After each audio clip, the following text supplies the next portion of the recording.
It is almost midnight. A deep rumble of thunder rolls across the sky. A few seconds later, I hear the rain. What starts as a pitter-patter soon sounds like a storm. I peep out of my cave and smell the damp earth. I'm Karadi, the bear. Though it's very fierce, the rain somehow calms me. It reminds me of the birth of Krishna. On a stormy night like this, when the wind roared and the rains lashed the earth, Krishna was born.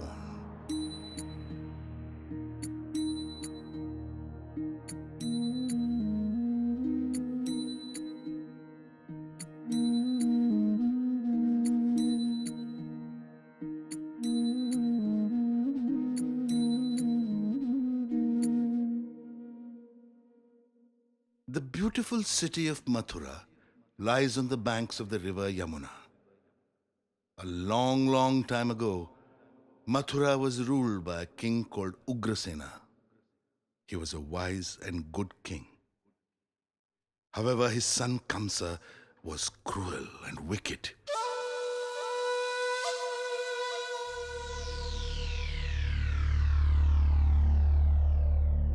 He spread terror wherever he went. He raided the neighboring kingdoms, plundering their wealth.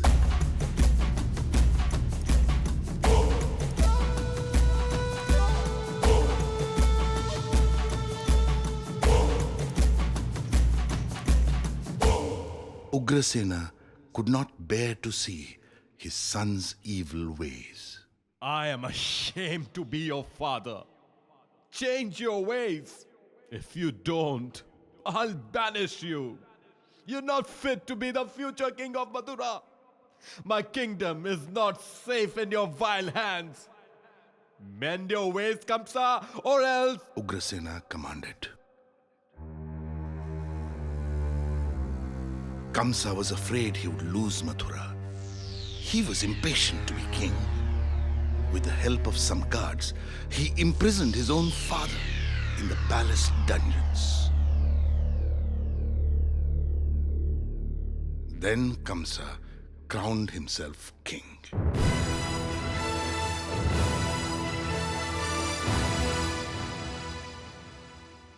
Mathura lost its glory. A city that was once vibrant with color and joy now became pale and sad. The people of the kingdom were terrified. Women were afraid to step out of their homes. Children were too frightened to play on the streets. The men watched helplessly as Kamsa continued his evil rule.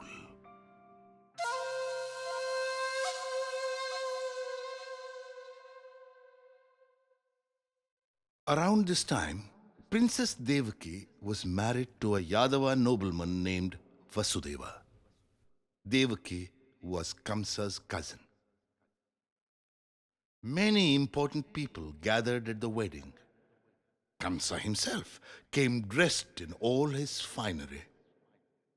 After the wedding, just as Vasudeva was about to take his bride home, a heavenly voice rang across the halls of the palace. Cruel Kamsa, your death is near. Beware! The eighth son born to Devaki will kill you. Kamsa turned pale. He strode towards Devaki. Anger surged through him.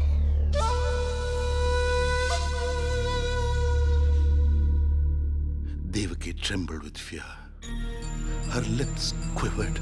She tried to say something, but no words came out. She clung to Vasudeva's arm and hid behind him. Come out! "You wretch!" shouted Kamsa, dragging Devaki out by her hair. I'll kill you first. You won't live to bear any children? Ha! Your eighth son? Slay me in indeed. Ha! We'll see. He roared, raising his sword. Stop! Stop! Kamsa, please stop! Pleaded Vasudeva, falling at Kamsa's feet. Your sister has done you no harm, Kamsa. Please don't kill her. As for the prophecy, I will give you every child that is born to us. I promise. Please, please don't kill her. Begged Vasudeva.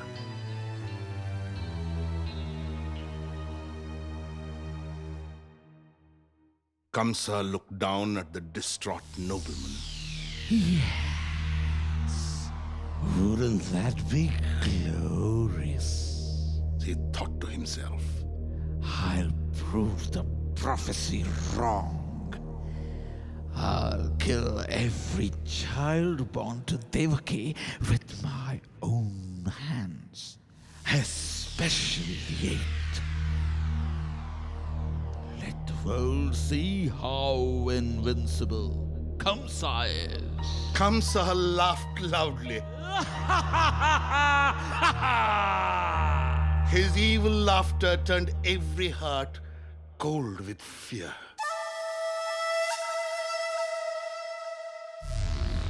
Placing the tip of his sword on Vasudeva's chest, he said, I'll spare your lives. But to make sure you keep your promise, you'll spend the rest of your days imprisoned in my palace dungeon. Guards! Kamsa called, summoning his soldiers. Take them away!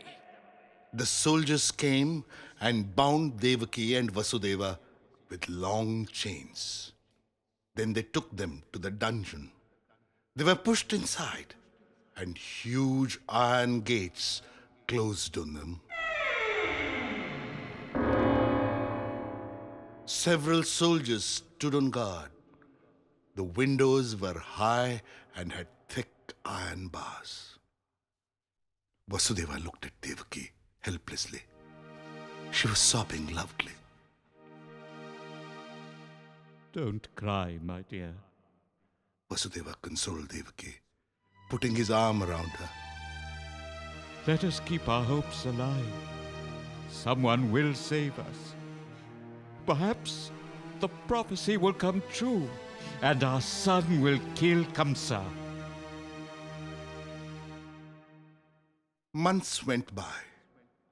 Soon, a beautiful son was born to Devaki. The guards rushed to tell Kamsa about the birth of the baby. Kamsa's eyes flashed. His face bore a determined look. Charging through the gates of the prison, he shouted, Where is he, Vasudeva? Where is your son? Don't hide him from me. Come on, show him to me! Devaki clung to her baby. She looked at Kamsa desperately. Please, dear brother, She wailed. it's only the 8th son you want. Spare this tiny innocent life. I beg of you. Kamsa's heart knew no mercy. He snatched the baby out of Devaki's arms and killed it instantly. Thus it came to be that the evil Kamsa killed every child born to Devaki until the 7th. The 7th son born to Devaki and Vasudeva was miraculously transported to Rohini, Vasudeva's first wife. To allay Kamsa's suspicions, he was told that the 7th child was born dead.